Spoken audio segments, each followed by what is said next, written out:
అందరికీ నమస్కారం. Daily 6 PM 6 previous year questions.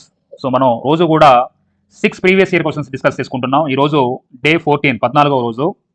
Science and technology పర్యావరణ సమస్యలు దీని గురించి మనం డిస్కస్ చేసుకుంటున్నాం. సో నిన్న ఆఫర్ ఇచ్చాం. సైన్స్ అండ్ టెక్నాలజీ మరియు పర్యావరణ సమస్యలు కోర్సుకు సంబంధించి 8,500 విలువ గల కోర్సు కేవలం ₹1000 మాత్రమే ఇది. సో 6 మంత్స్ కాదు 7 మంత్స్ వ్యాలిడిటీ ఇది.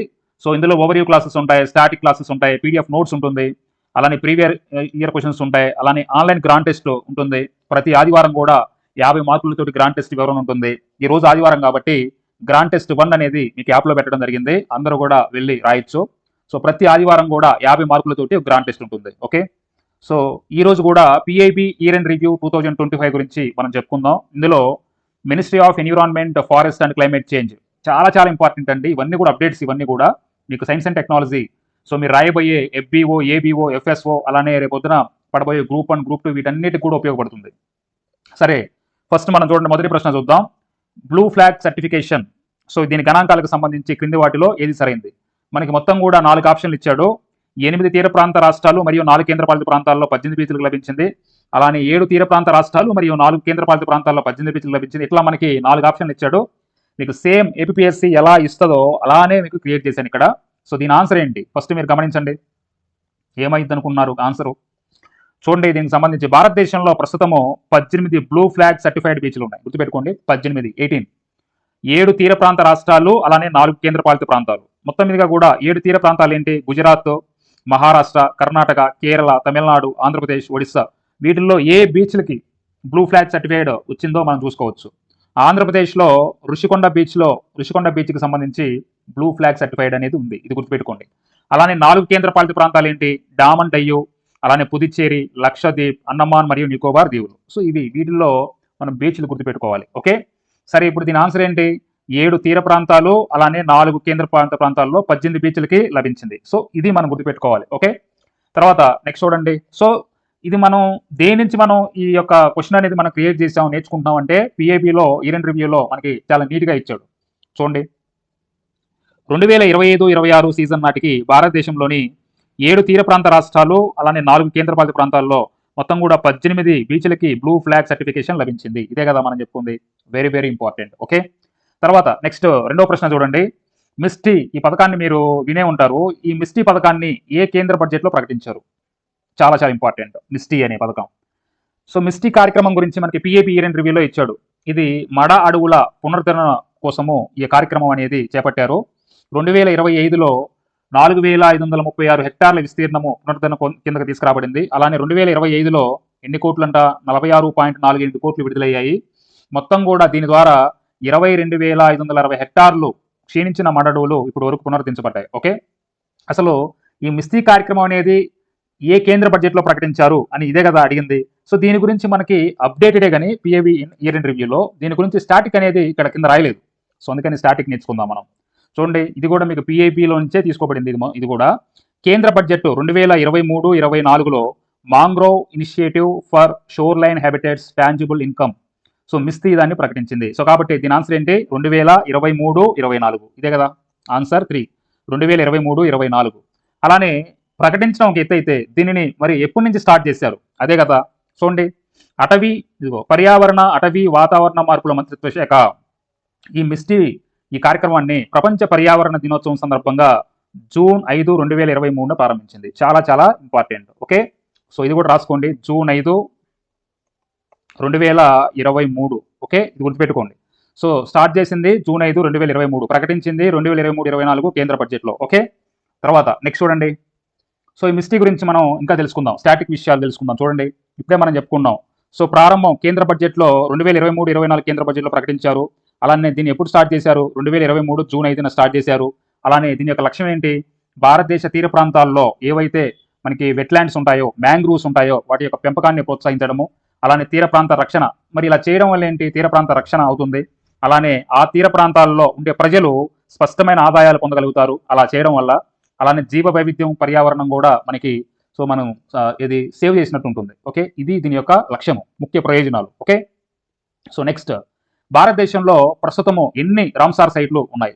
చాలా చాలా మోస్ట్ ఇంపార్టెంట్, మీకు కన్ఫామ్గా రేపు పొద్దున ఎగ్జామ్లో అడుగుతాడు. చూడండి, దీని గురించి పిఏబి ఇయర్ అండ్ రివ్యూలో మనకి నేరుగా ఇచ్చాడు. భారతదేశంలో ఇప్పుడు వరకు 96 రామ్సార్ సైట్లు ఉన్నాయి. 96 కొత్తగా 2025లో 11 యాడ్ చేశారన్నమాట. 11 యాడ్ చేయడంతో 11 రామ్సార్ ప్రదేశాలను ప్రకటించారు. దాంతో మొత్తం కూడా 96 రామ్సార్ సైట్లు ఉన్నాయి.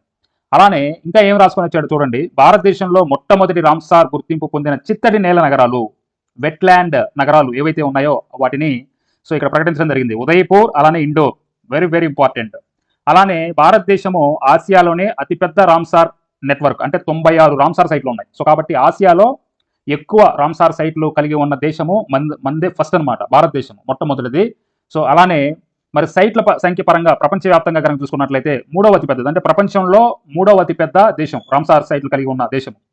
First United Kingdom UK, 2 Mexico, తర్వాత మన ఇండియానే. సో కాబట్టి ఇవి గుర్తుపెట్టుకోవాలి. ఓకే, సో తర్వాత చూడండి, భారతదేశంలో మొట్టమొదటి రామ్సార్ గుర్తింపు పొందిన చిత్తడి నేల నగరాలుగా ఏవి నిలిచాయి, వెట్లాండ్ సైట్స్ గా ఏవి నిలిచాయి, వెట్లాండ్ సిటీస్.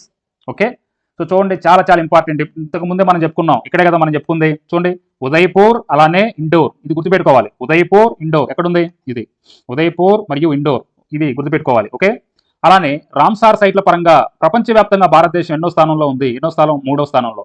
అలా కాకుండా ఆసియాలో అడిగితే ఆసియాలో మొదటి స్థానంలో మన భారతదేశమే ఉంది. ఓకే, ప్రపంచవ్యాప్తంగా అయితే 3వ స్థానం, అలానే ఆసియాలో మొదటి స్థానం, ఇది గుర్తుపెట్టుకోవాలి. ఓకే, ఇక్కడే కదా మనం చెప్పుకుంది ఇప్పుడు. సో నెక్స్ట్ భారతదేశపు రామ్సార్ చిత్తడి నేలల గురించి మనం చూద్దాం. చూడండి ఒకసారి, మనకు 2025లో కొత్తగా 11 కొత్త సైట్లు వచ్చాయి. దాంతో మొత్తం కూడా ప్రస్తుతము 96 రామ్సార్ సైట్లు నిలిచాయి. మొత్తం కూడా ఇప్పుడు ప్రస్తుతం ఎన్ని రామ్సార్ చిత్తడి నేలలు ఉన్నాయి అంటే 96, గుర్తుపెట్టుకోండి.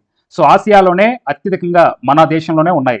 అలానే వెట్లాండ్ సిటీస్ మనకి ఏంటి అంటే ఉదయపూర్, రాజస్థాన్లోని ఉదయపూర్, మధ్యప్రదేశ్లోని ఇండోర్, ఈ 2 మొదటి చిత్తడి నేల నగరాలుగా నిలిచాయి. గుర్తుపెట్టుకోవాలి, రాజస్థాన్లోని ఉదయపూర్, మధ్యప్రదేశ్లోని ఇండోర్.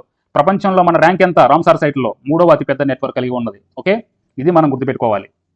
తర్వాత నెక్స్ట్, ప్రపంచంలోనే మొట్టమొదటి ఖండాంతర పెద్ద మాంసాహార జంతువులు తరలింపు మన ఇక్కడే జరిగింది అన్నాడు, అంటే భారతదేశంలోనే జరిగింది అన్నాడు. So correct statement. అలానే చిరుతల్ని కేవలం నమీబియా నుంచి మాత్రమే భారతదేశానికి తీసుకొచ్చారన్నాడు. So wrong statement. కాబట్టి ఒకటి మాత్రమే సరైంది. అంటే ప్రాజెక్ట్ చీతాస్ గురించి ఇక్కడ మిమ్మల్ని అడిగాడు అన్నమాట. సరే చూద్దాం దీని గురించి. చూడండి, దీని గురించి PIB ఇయర్ ఎండ్ రివ్యూలోనే చాలా చక్కగా ఇచ్చాడు ప్రాజెక్ట్ చీతా. సో మనకి దీని గురించి చాలా వివరంగా చెప్తాను. సో వివరంగా చెప్పిన తర్వాత ఇక్కడ వద్దాము. సరే చూడండి, ఇక్కడ ప్రాజెక్ట్ చీతా 70 సంవత్సరాలకు పైగా దేశంలో అంతరించిపోయిన ఈ చీతాలని తిరిగి ప్రవేశపెట్టడానికి భారతదేశంలో 2002లో ప్రాజెక్ట్ చీతాని ప్రారంభించారు. గుర్తుపెట్టుకోండి. సో ప్రధానమంత్రి శ్రీ నరేంద్ర మోడీ గారు 2022 సెప్టెంబర్ 17న మొదటిగా 8 చిరుతల్ని, అంటే 8 చీతాలని స్వయంగా విడుదల చేశారు. ఎక్కడ, ఏ నేషనల్ పార్క్లో, కూనో నేషనల్ పార్క్ మధ్యప్రదేశ్లో 2022లో. 8 ఏ దేశం నుంచి వచ్చాయి అవి, నమీబియా. గుర్తుపెట్టుకోండి. తర్వాత సరే ఇప్పుడు ప్రస్తుతం మొత్తం మీద కూడా ప్రస్తుతం ఎన్ని చీతాస్ ఉన్నాయంటే 30 ఉన్నాయి. ఓకే, అందులో 12 అడల్ట్స్ ఉన్నాయి, అలానే ఒక 9 యవ్వన దశలో ఉన్నవి సబ్ అడల్ట్స్, అలానే 9 ఏమో కప్స్ అంటే పిల్లలు. అయితే ఈ 30లో 11 విదేశాల నుంచి తెచ్చినవి, అలానే 19 మన భారతదేశంలోనే జన్మించినవి. ఓకే, అలానే ఇక్కడ మనం గుర్తుపెట్టుకోండి ముఖి, దీని నుంచి కూడా ఎగ్జామ్ అడుగుతాడు ఎగ్జామ్లో. భారతదేశంలో జన్మించిన మొట్టమొదటి చిరుత పిల్ల ముఖి. అయితే ఇది స్వయంగా మళ్ళీ ఒక 5 ఆరోగ్యకరమైన పిల్లలకి తల్లిందనమాట. ఇది మీకు ఎగ్జామ్లో అడుగుతాడు ఇది. ఓకే, తర్వాత నెక్స్ట్ అసలు భారతదేశ ప్రాజెక్ట్ మనకి చీతా ప్రాజెక్ట్ ఒకసారి చూసుకున్నట్లయితే, ప్రాజెక్ట్ చీతా కనుక చూసుకున్నట్లయితే మనం ఒక్కసారి చూద్దాం. చూడండి, నమీబియా 2022 నమీబియా నుంచి మనం 8 చీతాలను తీసుకొచ్చాం. అలానే దక్షిణాఫ్రికా నుంచి 12 తీసుకొచ్చాం. తర్వాత బోట్స్వానా, ఓకే, దీని నుంచి 8 తీసుకొచ్చాం. ఇవన్నీ కూడా ఆఫ్రికా దేశాలే. సో చూడండి, 2022 8, అలానే దక్షిణాఫ్రికాలో 2023 12, బోట్స్వానా 2025 8. ఓకే, అయితే ప్రస్తుతం ఏం చేస్తున్నారంటే ఈ కోనో నేషనల్ పార్కులో మనకి మొదటిగా ఇక్కడే కోనో నేషనల్ పార్కులో వేశారు కదా, మధ్యప్రదేశ్లోని కోనో నేషనల్ పార్కులో చీతాలను వేశారు కదా. అయితే వీటిని కొన్నింటిని, ఓకే, వాటిని అదే మధ్యప్రదేశ్లోని గాంధీ సాగర్ వన్యప్రాణి అభయారణ్యము ఇది ఏదైతే ఉందో దానిలోకి కొన్నిటిని తరలించాలని అనుకున్నారు, అదే జరిగింది. సో మనకి 2 మగ చిరుతలని కూనో నుంచి గాంధీ సాగర్కి తరలించారు. ఎప్పుడు, ఏప్రిల్ 2025లో. అలానే సెప్టెంబర్ 2025లో ధీరా అనే ఒక ఆడ చిరుతను కూడా కూనో నుంచి, అంటే ఈ కూనో నేషనల్ పార్క్ నుంచి సో ఇక్కడ గాంధీ సాగర్ వన్యప్రాణి అభయారణ్యానికి తరలించారు. అంటే 3 చీతాలని గాంధీ సాగర్ వన్యప్రాణి అభయారణ్యానికి తరలించారు అనమాట. ఓకే, సో ఇది మనం గుర్తుపెట్టుకోవాల్సింది. దేశాలు కూడా గుర్తుపెట్టుకోవాలి, సంవత్సరాలు కూడా గుర్తుపెట్టుకోవాలి. ఓకే, అయితే సరే ఇప్పుడు చూడండి ఒకసారి. సార్ చీతాలు 30 అంటున్నారు, చాలా చీతాలు వస్తాయి కదా అప్పుడు. అంటే కొన్ని చీతాలు ఈ మధ్యన చనిపోయాయి. 2023లో కొన్ని చనిపోయాయి, 2024లో చనిపోయాయి, 2022లో కూడా చనిపోయాయి. ఇట్లా చనిపోగా మిగిలినవి ఇప్పుడు ప్రస్తుతానికి 30 ఉన్నాయి. ఓకే, అలానే ఇప్పుడు చూడండి ఒకసారి దీని గురించి చూద్దాము. గాంధీ సాగర్ వన్యప్రాణుల అభయారణ్యంలోకి చిరుతలను ప్రవేశపెట్టారు. ఎన్ని చిరుతలను ప్రవేశపెట్టారు? మొత్తం కూడా ఫస్ట్ 2, తర్వాత 1, 3.